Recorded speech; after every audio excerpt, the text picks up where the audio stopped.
तो कहानी शुरू होती है चेल्सी मैनहट्टन शहर से, जहां पर एक सोसाइटी दिखाई जाती है और इसी सोसाइटी में एक घर है जेफ का, जिसके पैर में फ्रैक्चर है और वो पिछले कई हफ्तों से अपने घर पर ही है।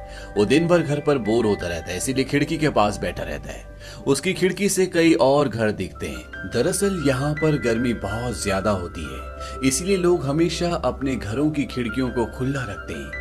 जेफ के घर से उसे एक डांसर का घर दिखाई देता है, जिसे वो नाम देता है मिस टॉर्सो। एक घर दिखाई देता है एक औरत का जो अकेली रहती है, वो उसे नाम देता है मिस लोनली हार्ट्स। एक घर उसे एक पियानिस्ट का दिखाई देता है। एक घर में एक न्यूली मैरिड कपल रहता है। एक घर में एक मिडिल एज्ड कपल रहता है जिनके पास एक कुत्ता भी है जो हमेशा गार्डनिंग करते रहते हैं। उसे एक घर एक मूर्तिकार का भी दिखाई देता है जो हमेशा मूर्तियां बनाती रहती है। और एक घर होता है थॉरवेल्ड का, जो कि अपनी पत्नी के साथ वहां पर रहता है। उसकी पत्नी हमेशा बेड पर रहती है क्योंकि वो बीमार है। थॉरवेल्ड एक ट्रैवलिंग ज्वेलरी सेल्समैन है। जेफ खुद एक फोटोग्राफर है जिसकी कुछ हफ्ते पहले काम करते हुए टांग टूट गई थी। उसकी टांग में फ्रैक्चर हो गया और अगले एक हफ्ते में उसका फ्रैक्चर खुल जाएगा। जेफ की देखभाल करने के लिए यहाँ पर हर रोज एक नर्स आती है जिसका नाम स्टेला है। और स्टेला चाहती है कि जेफ को अब लीसा के साथ शादी कर लेनी चाहिए, जो कि जेफ की गर्लफ्रेंड है। लेकिन जेफ ऐसा नहीं करना चाहता क्योंकि लीसा का और जेफ का दोनों का लाइफस्टाइल बहुत अलग है। लीसा एक हाई क्लास लड़की है, जबकि जेफ की जिंदगी बहुत नॉर्मल है। लेकिन ये सिर्फ जेफ की सोच है। लीसा ऐसा नहीं सोचती। वो जेफ से प्यार करती है और अपनी जिंदगी उसके साथ बिताना चाहती है। लेकिन जेफ नहीं चाहता कि जेफ जिस तरह का फोटोग्राफर होता है, उसकी जिंदगी में रिस्क होता है, उसे बार बार बाहर जाना पड़ता है और ऐसी परिस्थितियों में भी रहना पड़ता है जिसमें वो नहीं चाहता कि लीजा भी रहे। लीजा हर रात को उसके पास आती है, उससे मिलती है, साथ में डिनर करती है। अब एक रात में जब लीजा चली जाती है और जेफ हमेशा की तरह खिड़की से बाहर देख रहा होता है, लगभग सभी लोग सो चुके होते हैं और तभी उसे एक चीख सुनाई देती है और वो लेडी बोलती है डोंट, और इसके बाद कांच टूटने की भी आवाज आती है। लेकिन जेफ को कुछ पता नहीं चलता कि ये आवाज कहां से आई थी या ये आवाज किसकी थी। जेफ भी इस बात पर ज्यादा ध्यान नहीं देता और वो सो जाता है। और आधी रात को बिजली चमकने से उसकी नींद खुलती है और वो देखता है कि उसके सामने वाले अपार्टमेंट में जो थॉरवेल्ड रहता है, वो रेनकोट पहनकर हाथ में एक ब्रीफकेस लेकर घर से निकल जाता है। इस वक्त रात के 1:55 हो रहे होते हैं और ठीक 40 मिनट बाद यानी कि 2:35 पर थॉरवेल्ड वापस आ जाता है। लेकिन वो ज्यादा देर तक घर पर नहीं रुकता और एक बार फिर से उसी ब्रीफकेस को लेकर वो घर से बाहर निकल जाता है। अब जेफ लोगों के घरों में ताका झांकी कर रहा होता है, तभी थॉरवेल्ड वापस आ जाता है। लेकिन वापस आने के बाद वो अपने घर पर रुकता नहीं है, बल्कि एक बार फिर से अपना ब्रीफकेस लेकर घर से बाहर निकलता है। इस बात से जेफ को शक होता है और अगले दिन जब उसकी नर्स आती है तो वो उसे बताता है कि कल रात को थॉरवेल्ड 3 बार अपने घर से बाहर गया और उसके हाथ में उसकी ज्वेलरी के सैंपल्स का सूटकेस भी था। स्टेला कहती शायद काम से गया हो। जेफ कहता है रात को वो भी 3 बार, ऐसा नहीं हो सकता। जेफ को उस पर शक होता है। स्टेला कहती सुबह से कुछ हुआ। जेफ कहता है कि आज सुबह से उसकी पूरी अपार्टमेंट के पर्दे गिरे हुए हैं। तभी स्टेला बोलते कि अब तो खुल गए और ये सुनते ही जेफ एकदम चौकन्ना हो जाता है और वो थॉरवेल्ड की अपार्टमेंट की तरफ देखना शुरू कर देते हैं। जेफ अपनी नर्स स्टेला को बोलता है कि पीछे हो जाओ। वो कहता है जिस तरह से वो बाहर देख रहा है, इंसान तभी इस तरह से बाहर देखता है जब उसे शक या डर होता है कि कोई उसे देख रहा है। इसके बाद थॉरवेल्ड खिड़की से नीचे बड़े ध्यान से देख रहा होता है और जब जेफ भी नीचे देखता है तो वो देखता है कि उनके पड़ोसियों का कुत्ता थॉरवेल्ड के पौधों के नीचे कुछ सूंघ रहा होता है। लेकिन तभी वहां पर वो लेडी आ जाती है जिसका ये डॉग है और वो उसे वहां से भगा देती है। अब स्टेला के जाने का वक्त हो जाता है और जब वो जा रही होती है तो जेफ उससे अपनी दूरबीन मांगता है और स्टेला उसे उसकी दूरबीन देकर वहां से निकल जाती है। जेफ लगातार दूरबीन से थॉरवेल्ड के घर की तरफ देखता है। वो देखता है कि वो अखबार में कुछ लपेट रहा है और साथ ही अपने सूटकेस में बहुत सारी ज्वेलरी रखा है। और थॉरवेल्ड आज काम पर भी नहीं गया होता। तो दरअसल पूरी तरह से शक है कि थॉरवेल्ड ने अपनी पत्नी को मार दिया।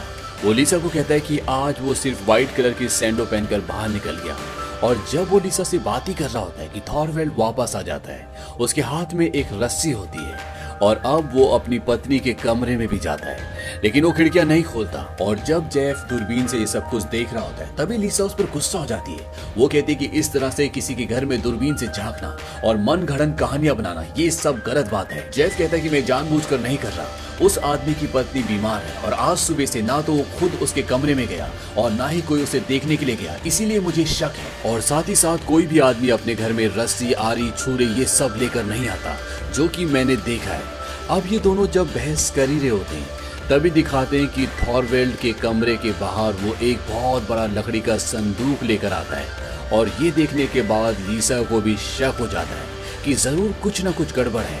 जेफ जो कह रहा है उसमें कोई ना कोई सच्चाई जरूर है। और लिसा भी अब इस काम में उसका साथ देती है। वो सामने वाली अपार्टमेंट पे जाती है और वो फोन पर जेफ को बताती है कि उसके घर का एड्रेस यानी कि घर का नंबर क्या है, उसका नाम क्या है। और इसके बाद जेफ लिसा को बोलता है कि तुम घर चली जाओ। अगले दिन जेफ अपने एक दोस्त को कॉल करता है। दरअसल ये एक जासूस है और इसका नाम होता है डॉयल। और तभी ये दिखाया जाता है कि थॉरवेल्ड के घर पर दो आदमी आते हैं। दरअसल ये कुरियर वाले होते हैं और वो उस लकड़ी के बॉक्स को वहां से लेकर निकल जाते हैं। डॉयल को अभी तक यहाँ पर आ जाना चाहिए था लेकिन वो नहीं आता, इसीलिए स्टेला भागते हुए नीचे जाती है ताकि वो उस गाड़ी का नंबर नोट कर सके जिसमें वो बॉक्स लेकर गए हैं। लेकिन इससे पहले कि वो ऐसा कर पाती वो गाड़ी वहां से निकल जाती है। इसके बाद डॉयल जेफ के पास आ जाता है और जेफ डॉयल को बताता है कि मैंने जो कुछ देखा उससे ये पूरा संदेह होता है कि उस आदमी ने अपनी पत्नी को मार दिया। मैंने उसके घर में देखी है छुरियां, आरियां, रस्सियां और अब एक बहुत बड़ा ट्रंक। और साथ ही साथ उसकी बीवी जो हमेशा कमरे में बैठी रहती थी, जो बीमार थी, अब वो वहां पर नहीं है। डिटेक्टिव डॉयल जेफ की बातों पर यकीन नहीं करता। वो कहता है कि अगर उसने खून किया होता तो अभी भी वो अपने अपार्टमेंट में नहीं बैठा होता बल्कि वो कहीं चला जाता। हो सकता है कि उसकी पत्नी बाहर छुट्टियों पर गई हो। जेफ कहता है कि वो बीमार थी, वो छुट्टियों पर नहीं जा सकती। डॉयल कहता है ठीक है, मैं इसकी रिपोर्ट तो नहीं करूंगा लेकिन मैं इसकी खुद इन्वेस्टिगेशन करूंगा। और ये कहकर वो वहां से चला जाता है। और शाम को जब वो इन्वेस्टिगेशन करके वापस आता है तो वो जेफ को बताता है कि मुझे पता चला है कि थॉरवेल्ड की पत्नी वापस अपने गांव चली गई है। ये बात मुझे सुपरिटेंडेंट ने बताई और सुपरिटेंडेंट को ये बात बताई थी खुद थॉरवेल्ड ने। लेकिन जेफ उसकी बात पर यकीन नहीं करता। वो कहता है क्या उसकी पत्नी को किसी ने ट्रेन पर चढ़ते हुए देखा था? हो सकता है कि सुपरिटेंडेंट ने उससे पैसे खाए। लेकिन डॉयल को ऐसा नहीं लगता। जेफ डॉयल को बोलता है क्यों ना तुम उसके अपार्टमेंट पे जाओ, वहां तुम्हें हजारों सबूत मिल जाएंगे जिससे ये साबित हो जाएगा कि थॉरवेल्ड ने अपनी पत्नी का खून किया है। लेकिन डॉयल ऐसा करने से मना कर देता है। वो कहता है कि अगर मैं थॉरवेल्ड की अब्सेंस में उसके घर गया और पकड़ा गया तो मुझसे मेरा बैज छीन लिया जाएगा और मैं अपने डिटेक्टिव के बैच को खोना नहीं चाहता। और साथ ही साथ डॉयल उसे ये भी बताता है कि मुझे थॉरवेल्ड के मेल बॉक्स में एक लेटर मिला है जिसको कल 3:30 पर भेजा गया था। और वो उसे लेटर पढ़ के बताता है। उस लेटर में लिखा होता है कि मैं ठीक ठाक पहुंच गई हूँ, पहले से बेहतर महसूस कर रही हूँ, लव एना। और ये नाम थॉरवेल्ड की पत्नी का होता है। लेकिन जेफ किसी भी बात पर डॉयल की बातों पर यकीन नहीं करता और वो लगातार अपनी दूरबीन से थॉरवेल्ड के घर की तरफ देखता रहता है। वो देखता है कि वो अपना सामान इकट्ठा कर रहा होता है और साथ ही साथ वो अपनी पत्नी का हैंड बैग भी खोलता है जिसमें ज्वेलरी होती है। और जब शाम को जेफ की गर्लफ्रेंड लिसा उसके पास आती है तो वो उसे सारी बातें बताता है। वो कहता है कि लगता है कि थॉरवेल्ड यहाँ से भागने की कोशिश कर रहा है, वो अपना सामान इकट्ठा कर रहा था। उसने अपनी वाइफ का हैंड बैग भी चेक किया और उसके अंदर वो ज्वेलरी देख रहा था। लिसा जेफ को कहती है कि मुझे भी इस बात पर शक है क्योंकि जब कोई औरत कहीं ट्रिप पर जाती है तो वो कभी भी अपने उस हैंडबैग को जो वो हमेशा अपने बेड के पास रखती है उसे छोड़कर नहीं जा सकती। और साथ ही साथ कभी भी कोई लेडीज ज्वेलरी को बैग के अंदर नहीं रखती क्योंकि ऐसा करने से ज्वेलरी खराब हो सकती है। और अगर उसकी पत्नी यहाँ से अपने घर या किसी ट्रिप पर गई है तो वो अपनी ज्वेलरी अपने साथ जरूर ले जाती। अब यहाँ पर डिटेक्टिव डॉयल भी आ जाता है और डॉयल को इन्वेस्टिगेशन के दौरान किसी ने बताया था कि जिस रात को जेफ ने ये चीख सुनी थी उसकी अगली सुबह 6 बजे थॉरवेल्ड को और उसकी पत्नी को किसी ने कहीं जाते हुए देखा था। लेकिन यहाँ पर जेफ को और लीजा को इस बात पर शक है। वो कहते हैं कि हो सकता है कि वो उसकी पत्नी ना हो और कोई और लेडी हो, क्योंकि अगर वो उसकी पत्नी होती तो वो अपनी ज्वेलरी कभी भी घर पर छोड़कर नहीं जाती। लेकिन डॉयल को अभी भी उनकी बातों पर यकीन नहीं होता। वो कहता है कि थॉरवेल्ड ने सुबह एक ट्रेन का टिकट खरीदा था और वो उसने अपनी पत्नी के लिए खरीदा था।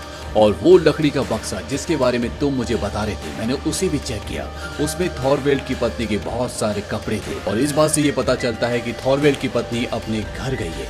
जेफ कहता है कि अगर कोई अपने घर जाता है तो वो अपने सारे कपड़े लेकर कभी भी नहीं जाता। डॉयल कहता है कि उस लकड़ी के बक्से यानी कि ट्रंक पर थॉरवेल्ड की पत्नी के घर का एड्रेस लिखा था, लेकिन वो पुलिस ने रिसीव किया और उसे लेने के लिए थॉरवेल्ड की पत्नी आई और इसके बाद वो वहां से चला जाता है। दरअसल वो ये केस पूरी तरह से छोड़ चुका है और जेफ को और लीसा को भी अब यकीन हो जाता है कि डॉयल सही कह रहा है, उसकी पत्नी अपने घर जा चुकी है, उसका मर्डर नहीं हुआ, ये सिर्फ इनके मन का वहम था।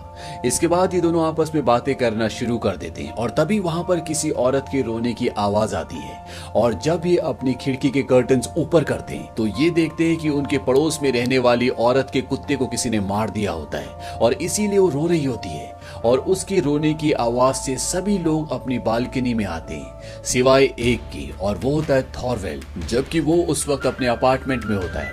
हालांकि उसके पूरे अपार्टमेंट की लाइट्स बंद होती है, लेकिन अंधेरे में उसके जलते सिगार की रोशनी ये बताती है कि थॉरवेल्ड कुर्सी पर बैठा हुआ है और वो सब कुछ सुन रहा है और सुनने के बाद भी वो बाहर देखने तक नहीं आया। और इस बात से अब जेफ को और लीजा को शक हो जाता है कि कहीं ना कहीं थॉरवेल्ड ने इस कुत्ते को मारा है, क्योंकि कुछ दिनों पहले वो कुत्ता क्यारी में फूलों के पौधों के नीचे कुछ खोद रहा था और उस वक्त उस कुत्ते की मालकिन ने उसे भगा दिया था। और अब जेफ को, लीजा को और स्टेला को ये लगता है कि थॉरवेल्ड ने वहां पर कुछ न कुछ छुपाया है, हो सकता है कि वो मर्डर का सबूत हो। अब इन्हें एक बार फिर से ये शक होना शुरू हो जाता है कि थॉरवेल्ड ने अपनी पत्नी को मार दिया और जो औरत सामान लेने के लिए स्टेशन पर आई थी वो थॉरवेल्ड की पत्नी नहीं बल्कि कोई और थी। और उन फूलों के पौधों के नीचे थॉरवेल्ड ने उन औजारों को, हथियारों को छुपाया है जिससे उसने अपनी पत्नी को मारा है। लीजा कहती है कि रात होने पर मैं वहां जाऊंगी और देखूंगी कि वहां पौधों के नीचे क्या है। तभी ये तीनों देखते हैं कि थॉरवेल्ड अपने घर की दीवारों को साफ कर रहा होता है। ऐसा लगता है कि वो दीवारों से कोई निशान मिटा रहा है और इसके बाद वो अपना सामान भी पैक करना शुरू कर देता है। अब जेफ को एक आइडिया आता है और वो एक लेटर लिखता है। उस लेटर में वो लिखता है कि तुमने उसके साथ क्या किया। वो लेटर वो लीसा को देता है और लीसा थॉरवेल्ड के अपार्टमेंट में जाती है और उसके दरवाजे के नीचे से वो लेटर उसके कमरे में डाल देती है। हालांकि थॉरवेल्ड उसका पीछा करने की भी कोशिश करता है, लेकिन लीसा किसी तरह से वहां से निकल जाती है और उस लेटर को पढ़ने के बाद थॉरवेल्ड थोड़ा सा परेशान दिखता है। अब लीजा और स्टेला दोनों नीचे उन पौधों के नीचे देखने जाना चाहती है कि वहां पर थॉरवेल्ड ने क्या छुपाया है, लेकिन थॉरवेल्ड अभी भी घर पर है, इसीलिए वहां पर जाना उनकी जान को खतरा हो सकता है। जेफ कहता है कि मैं इसे घर से निकालता हूँ। वो टेलीफोन डायरेक्टरी से थॉरवेल्ड का नंबर निकालता है और वो थॉरवेल्ड को कॉल करता है। जेफ कहता है कि मुझे तुम्हारी पत्नी के मर्डर के बारे में पता है और अगर तुम चाहते हो कि ये बात मैं पुलिस को ना बताऊं तो मुझे एक जगह आकर मिलो। वो उसे उस जगह का पता बताता है। हालांकि थॉरवेल्ड शुरू में आनाकानी करता है, लेकिन कुछ ही पलों बाद वो घर से निकल जाता है और उसके निकलने के बाद लीजा और स्टेला नीचे जाते हैं और वो पौधे के नीचे खोद कर देखते हैं, लेकिन वहां पर उन्हें कुछ भी नहीं मिलता। अब लीजा ये तय करती है कि वो थॉरवेल्ड के अपार्टमेंट में जाएगी और वो किसी तरह से थॉरवेल्ड के अपार्टमेंट में चली जाती है और वहां पर वो चीजें यानी कि सबूत ढूंढना शुरू कर देती है। और जब वो ये कर ही रही होती कि तभी थॉरवेल्ड वापस आ जाता है। लीजा घर के अंदर है और थॉरवेल्ड भी अब घर के अंदर आ चुका है। इस बात से जेफ पूरी तरह से घबरा जाता है और वो पुलिस को कॉल करके थॉरवेल्ड के घर का पता बताता है। वो कहता है कि वहां पर एक आदमी एक औरत को मार रहा है। वहीं थॉरवेल्ड अंदर जाकर देखता है कि उसकी पत्नी का वो बैग जो उसने सूटकेस के अंदर रख दिया था वो सूटकेस के ऊपर होता है। उसे इस बात से शक होता है कि घर पर कोई है और जब वो पीछे मुड़ के देखता है तो दरवाजे के पीछे लीजा होती है। इसके बाद लीजा को पकड़ लेता है और उससे वो मांगता है कि उसने उसके बैग से क्या निकाला है। लीजा ने दरअसल उसकी पत्नी की अंगूठियां बैग से निकाली होती है और वो उसे वापस कर देती है। और इसके बाद थॉरवेल्ड घर की लाइट्स बंद कर देता है क्योंकि वो उसे मारना चाहता है और घर से जेफ ये सब कुछ देख रहा होता है, लेकिन उसके पैर में फ्रैक्चर है, वो कुछ भी नहीं करता। जेफ इस बात से बहुत परेशान हो जाता है, लेकिन तभी वहां पर पुलिस आ जाती है और थॉरवेल्ड को दरवाजा खोलना पड़ता है। थॉरवेल्ड पुलिस को बताता है कि ये लड़की मेरे अब्सेंस में मेरे अपार्टमेंट में घुस गई, ये चोरी कर रही थी और पुलिस अब लीजा को अरेस्ट कर लेगी। लेकिन तभी लीजा इशारे से जेफ को बताती है कि उसकी पत्नी की वेडिंग रिंग जो कि उसके बैग से उसने ले ली वो उसकी उंगली में है। और जब ये इशारा वो जेफ को कर रही होती है तो थॉरवेल्ड देख लेता है और वो समझ जाता है कि सामने के अपार्टमेंट से कोई उस पर नजर रख रहा है। अब लीसा को पुलिस अपने साथ अरेस्ट करके ले जाती है क्योंकि उसके ऊपर चोरी का, किसी के घर में जबरदस्ती उसकी अब्सेंस में घुसने का आरोप है। और जेफ अपनी नर्स स्टेला को उसकी जमानत के लिए भेजता है। इसके बाद जेफ अपने दोस्त डिटेक्टिव डॉयल को कॉल करता है और वो उसे बताता है कि लीसा को अरेस्ट कर लिया गया है और साथ ही साथ वो उसे ये भी बताता है कि लीसा के पास थॉरवेल्ड की पत्नी की वेडिंग रिंग है और अगर वो जिंदा होती तो अपनी वेडिंग रिंग को कभी भी अपनी उंगली से नहीं निकालती। और वो उसे कहता है कि उस रात को, जिस रात को उसने चीख सुनी थी, उस रात को थॉरवेल्ड कई बार अपने कमरे से, अपने घर से बाहर गया और हर बार उसके पास सूटकेस था। अगर वो अपना सामान लेकर बाहर गया होता तो उसका सामान घर पर नहीं होना चाहिए था, लेकिन अभी भी उसका सारा सामान घर पर है। डॉयल कहता है कि तुम चिंता मत करो, मैं लीसा को छुड़ाने के लिए पुलिस स्टेशन जा रहा हूँ। और इसके बाद वो फोन रख देता है और तभी दोबारा फोन की घंटी बजती है और जेफ बोलता है कि थॉरवेल्ड के घर की सारी लाइट्स बंद है, लेकिन दूसरी तरफ से कोई भी आवाज नहीं आती। और तभी उसे सीढ़ियों पर किसी के कदमों की आहट सुनाई देती है जो उसी के कमरे, उसी के अपार्टमेंट के अंदर आ रहे हैं। इस बात से जेफ डर जाता है क्योंकि उसके पैर में फ्रैक्चर है, वो चल भी नहीं सकता। और अगले पल ये दिखाया जाता है कि थॉरवेल्ड दरवाजा खोलकर अंदर आ जाता है। कमरे में पूरी तरह से जेफ ने अंधेरा किया होता है। थॉरवेल्ड उसे बोलता है कि तुम मुझे पकड़वा सकते थे, लेकिन तुमने ऐसा क्यों नहीं किया। जेफ उसकी बात का कोई भी जवाब नहीं देता। इसके बाद थॉरवेल्ड कहता है कि मुझे वो अंगूठी चाहिए जो तुम्हारी गर्लफ्रेंड मेरे घर से लेकर गई है। जेफ कहता है कि अब अंगूठी तुम्हें कभी नहीं मिलेगी क्योंकि वो पुलिस के पास है। और इसके बाद थॉरवेल्ड उसकी तरफ बढ़ना शुरू करता है।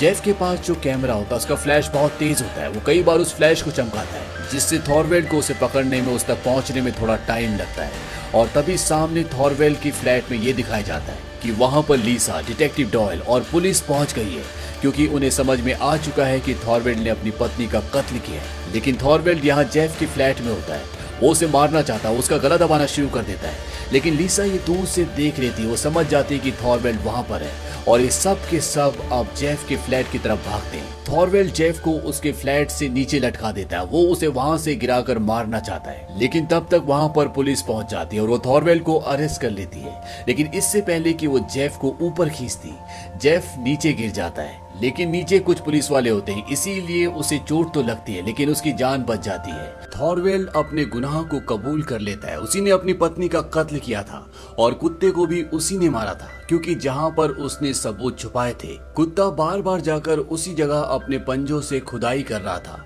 जिससे थॉरवेल्ड पकड़ा जा सकता था। इसीलिए उसने कुत्ते को मार दिया। और साथ ही साथ वो लेटर जो डॉयल को मिला था वो भी थॉरवेल्ड ने जानबूझकर अपने लेटर बॉक्स में डाल दिया था ताकि वो पुलिस को, लोगों को गुमराह कर सके। और साथ ही साथ थॉरवेल्ड जिस लेडी को रेलवे स्टेशन छोड़ने के लिए गया था वो उसकी पत्नी नहीं थी और ना ही वो उसकी पत्नी थी जो पुलिस स्टेशन से उसका ट्रंक यानी कि लकड़ी का बक्सा लेने के लिए आई थी। हो सकता है कि ये दोनों लेडी एक ही हो। इस बात पर फिल्म में कोई भी रोशनी नहीं डाली गई और अंत में ये दिखाया जाता है कि जेफ, जो कि अपने पैर के प्लास्टर खुलने का इंतजार कर रहा था, अब उसके दोनों पैरों में प्लास्टर है, यानी कि अब उसे कई और हफ्ते इसी तरह से खिड़की पर बैठकर इंतजार करना होगा कि कब उसके दोनों पैर ठीक हो और कब उसके दोनों पैरों का प्लास्टर खुल जाए और वो इस तरह से रियर विंडो से झांकना बंद करे। वो रियर विंडो से झांक कर देखता है कि वहां पर जितने भी लोग होते हैं वो सब कहीं ना कहीं अपनी जिंदगी में सेटल हो गए। लोनली हार्ट, जिसका इमेजिनरी फ्रेंड था, अब वो दूसरे अपार्टमेंट पे रहने वाले पियानिस्ट से बात करती है और साथ ही साथ सामने रहने वाले डांसर का बॉयफ्रेंड जो कि आर्मी में था वो भी घर वापस आ चुका है।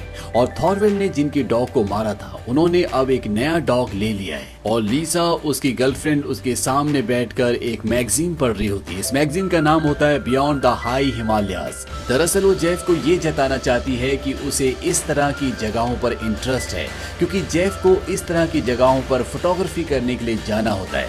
लेकिन जब वो देखती है कि जेफ सो गया है तो वो उस मैगजीन को रखकर फैशन मैगजीन उठाकर पढ़ना शुरू कर देती है जिसमें लीसा को इंटरेस्ट होता है। और इसी के साथ इस फिल्म का एक सुखद अंत हो जाता है।